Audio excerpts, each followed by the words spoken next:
Video like जरूर कर लीजिए और ऐसे वीडियो लगातार फ्री में पाने के लिए चैनल को तुरंत सब्सक्राइब कर लीजिए और बेल आइकन को जरूर टैप कर लीजिए ताकि आगे भी सारे वीडियो आपको मिलते रहे। यूट्यूब में फॉलो करते हैं तो प्लीज ये वाला फ्री टेलीग्राम चैनल जरूर ज्वाइन कर लीजिएगा। सारे नोटिफिकेशन सारे अपडेट यहीं पे आते हैं, ध्यान रखिए। नमस्कार दोस्तों, स्वागत है आपका CSAT प्रिपरेशन के इस YouTube चैनल पर। साथियों, आज की इस वीडियो में हम लोग हिंदी फॉर ऑल एग्जाम की सीरीज़ में एक और महत्वपूर्ण क्लास का डिस्कशन करेंगे जिसमें अपभ्रंश के प्रमुख भाषाओं को समझेंगे। जैसे सौरसैनी अपभ्रंश है, मागधी अपभ्रंश है। पिछली क्लास में देखिए हम लोगों ने यहाँ तक चीज़ों को देख रखा था। जैसे सौरसैनी अपभ्रंश है तो इसको पश्चिमी सौरसैनी और राजस्थानी में विभाजित किया गया था। जो पश्चिमी सौरसैनी था इसमें अगर आप देखेंगे तो खड़ी बोली, ब्रज भाषा, कन्नौजी, बुंदेलवी, हरियाणवी ये सब भाषाएं रखी गई थी। और राजस्थानी में मेवाती, मालवी, जयपुरी और मारवाड़ी। तो आज हम लोग विस्तार से पढ़ेंगे खड़ी हिंदी को और ब्रज भाषा को, कन्नौजी को, जहाँ तक हो पाएगा उतना देखेंगे। क्लास बहुत ज़्यादा नहीं रखा जाएगा, मुश्किल से 10 से 15 मिनट या 20 मिनट की क्लास रहेगी ताकि छोटी क्लास रहे, इंटरेस्ट के साथ आप चीज़ों को पढ़ पाएँ। तो इस प्रकार के वीडियोज़ अगर आपको लगातार देखने हैं तो आप चैनल को सब्सक्राइब कर सकते हैं। और जैसा कि आपको पता है कि अभी UPSSC PET के माध्यम से सभी एग्ज़ाम क्रम से लगे हुए हैं। इसमें आबकारी सिपाही की जो परीक्षा है ये काफ़ी महत्वपूर्ण है। अगर आप इसकी पूरी तैयारी करना चाहते हैं तो आप ज्ञान सर एजुकेशन एप्लीकेशन से कोर्स को ज्वाइन कर सकते हैं। देखिए प्रक्रिया बहुत ही आसान सी है। आपको प्ले स्टोर से ज्ञान सर एजुकेशन एप्लीकेशन इंस्टॉल करना है और कूपन कोड लगाइएगा ज्ञान सर। जब कोर्स ज्वाइन कीजिएगा तो कूपन कोड ज्ञान सर अप्लाई कीजिएगा। 50% की भारी छूट मिलेगी। मात्र 499 रुपये में आप कंप्लीट स्टडी मटेरियल को ज्वाइन कर पाएंगे, जिसमें exam oriented selection material, PPT class notes, recorded classes और सब कुछ आपको मिल जाएगा। कोर्स की वैलिडिटी भी एग्ज़ाम तक होगी, मतलब जब तक एग्ज़ाम नहीं हो जाएगा ये कोर्स आपके लिए वैलिड रहेगा। तो वो चलिए साथियों, अब शुरू करते हैं आज की इस इंटरेस्टिंग क्लास को। देखिए पिछली क्लास में हम लोगों ने यहाँ तक चीज़ों को समझ रखा था कि अपभ्रंश क्या होता है। भोलानाथ तिवारी जी ने 7 प्रकार के अपभ्रंश बताए थे, जिसमें सौरसैनी, मागधी, अर्धमागधी, पैचासी, ब्राह्मण, सिंधी, खस ये सब प्रमुख रहे थे।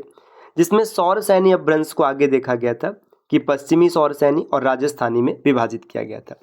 तो पश्चिमी हिंदी जो था या फिर पश्चिमी सौरसैनी कह लीजिए, उसमें खड़ी बोली, ब्रज भाषा, कन्नौजी, बुंदेलवी, हरियाणवी इन सब का जिक्र किया गया था। और राजस्थानी में भी अलग अलग था, है ना, जिसमें उत्तरी राजस्थानी, दक्षिणी राजस्थानी, पूर्वी और पश्चिमी था।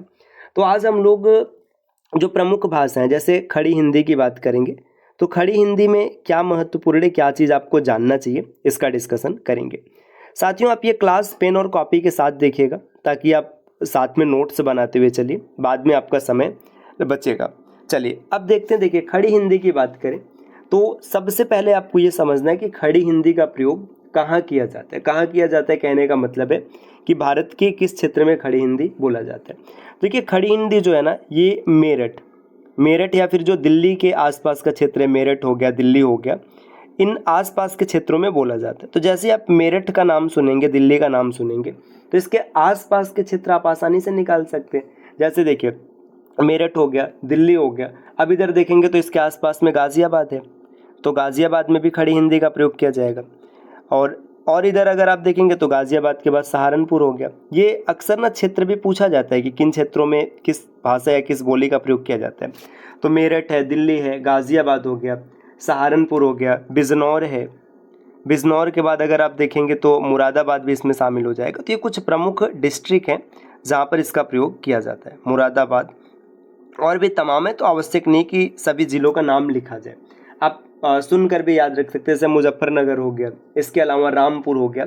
तो यहाँ पर खड़ी हिंदी का व्यापक प्रयोग किया जाता है। तो खड़ी हिंदी का क्षेत्र क्या है, देखिए मेरठ, दिल्ली, गाज़ियाबाद, सहारनपुर, बिजनौर, मुरादाबाद, ये सब इसके क्षेत्र हैं। क्षेत्र का मतलब यहाँ पर ज़्यादातर ये प्रयोग किया जाता है।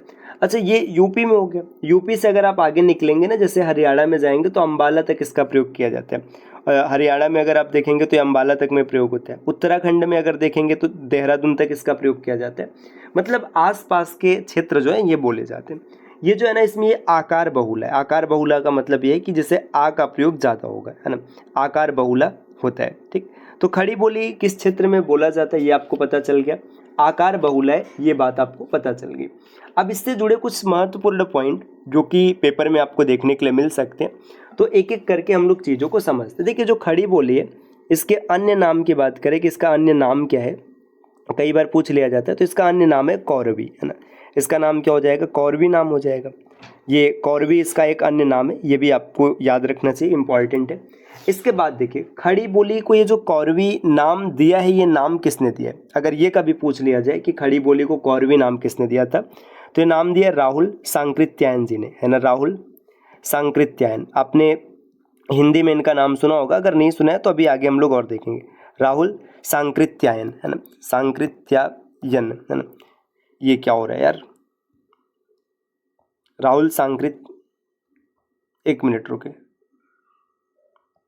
राहुल सांकृत्यायन जी ने ये नाम दिया है कौरवी। तो अगर कभी ये पूछ ले कि कौरवी नाम किसने दिया, तो कौरवी नाम दिया राहुल सांकृत्यायन जी ने। ठीक, ये चीज़ है। अब कई बार आपसे ये पूछा जा सकता है कि खड़ी बोली के प्रथम कवि कौन है ना। अगर ये प्रश्न पूछ ले कि खड़ी बोली के प्रथम कवि, है ना, प्रथम कवि किसे माना जाता है खड़ी बोली का, तो ये माना जाता है अमीर खुसरो को। देखिए जितने पॉइंट आप बन सकते हैं पेपर में, एक एक पॉइंट को हम लोग साथ में यहाँ पर रखेंगे ताकि कोई दिक्कत ना हो, सभी पॉइंट आप क्लियर कर लीजिए।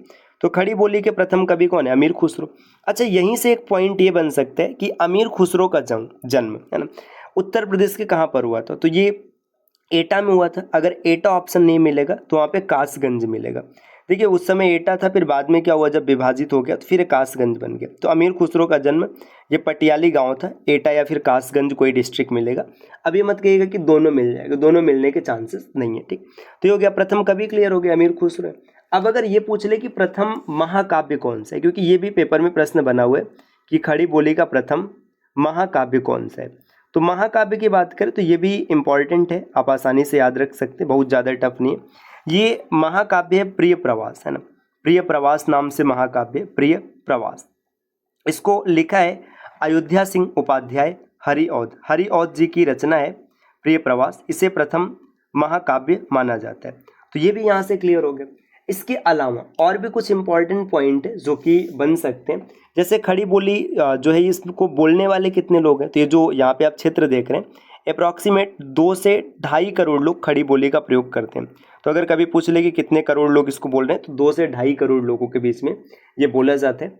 खड़ी बोली की कुछ उपबोलियाँ ये भी थोड़ा सा देख लीजिए, आपको पता होना चाहिए। जैसे पूर्वी कौरवी होता है, पश्चिमी कौरवी, इसमें काफ़ी ज़्यादा इंपॉर्टेंट है पहाड़ ताली।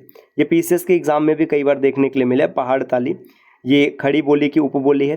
पहाड़ ताली के अलावा बिजनौरी भी इसकी उपबोली है।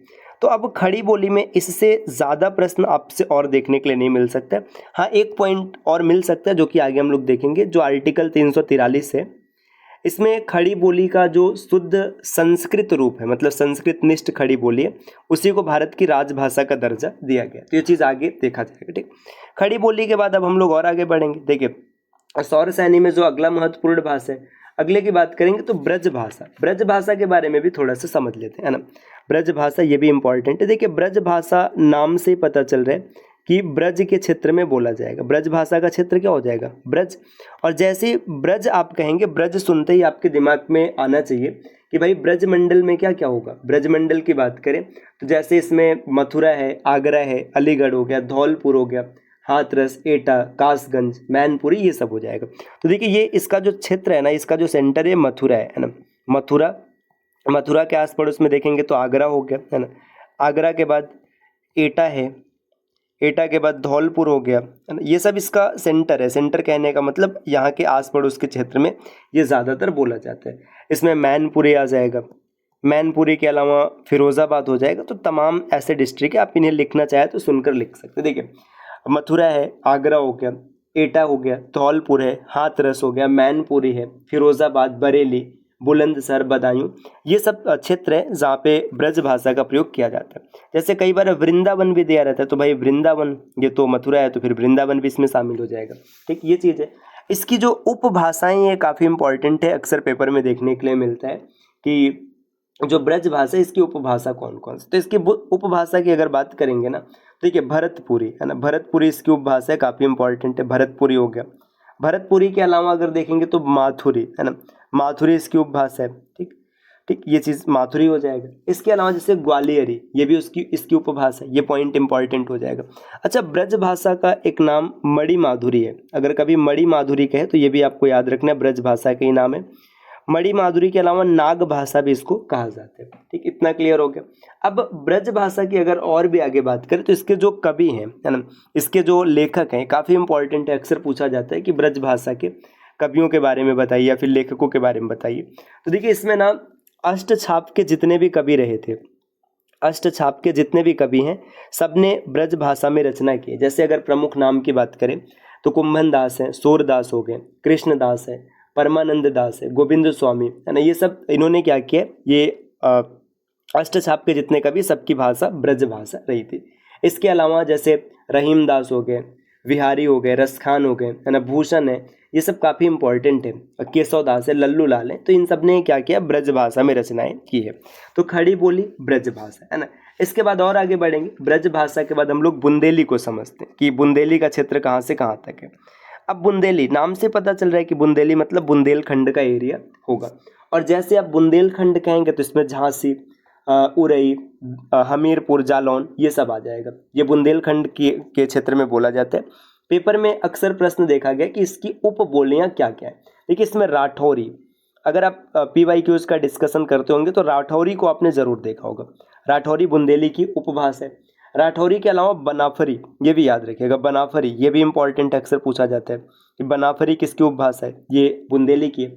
बनाफरी के अलावा लोधांती, लोधांती भी अक्सर पेपर में देखा जाता है, कई बार पेपर में मिला। इसमें ये सब जो इंपॉर्टेंट है ना, इसी क्रम में लिखा जा रहा है। इसके अलावा जैसे कुंडी, है ना, कुंडी हालांकि उतना इंपॉर्टेंट नहीं है, जो शुरू के 3 है ये काफ़ी इंपॉर्टेंट, इसको जरूर याद रखिएगा। ठीक, अच्छा, जो आल्हा है, आल्हा, जो आल्हा लिखी गई है हमेशा बुंदेली भाषा में लिखी गई है। ठीक, इसके बाद कन्नौजी की बात करेंगे। कन्नौजी क्या है, तो कन्नौजी मतलब कन्नौज के क्षेत्र में आएगा, है ना।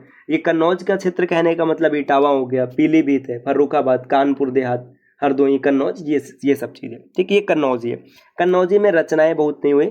और हरियाणवी की बात करें, हरियाणवी को जादू, देसाड़ी या बांगरू के नाम से भी जाना जाता है। तो हरियाणवी हरियाणा के आसपास में बोला जाता है, बहुत ज़्यादा इसका क्षेत्र नहीं है यूपी में। तो ये दोस्तों सौर सैनी अपभ्रंश रही, जिसके बारे में हम लोगों ने चीज़ों को समझ लिया। अब अगली क्लास में हम लोग सौर सैनी के बाद मागधी को देखेंगे, अर्धमागधी को देखेंगे। अगर आपको कंप्लीट हिंदी बिल्कुल फ्री में तैयार करना है तो चैनल को सब्सक्राइब करके रखिएगा। और किसी भी एग्ज़ाम की, यूपी PCS हो, बिहार PCS हो, या किसी भी एग्ज़ाम की पूरी तैयारी करनी तो आप टीम के पेड कोर्सेज से जुड़ सकते हैं, जिसके लिए नीचे स्क्रीन पर दिख रहे किसी भी नंबर पर आप कॉल या व्हाट्सएप कर कोर्स की पूरी जानकारी ले सकते हैं। तो ये छोटी सी क्लास रही, उम्मीद है कि आपको पसंद आई होगी। ऐसे वीडियोज़ को लगातार देखने के लिए आप चैनल को सब्सक्राइब ज़रूर कीजिएगा।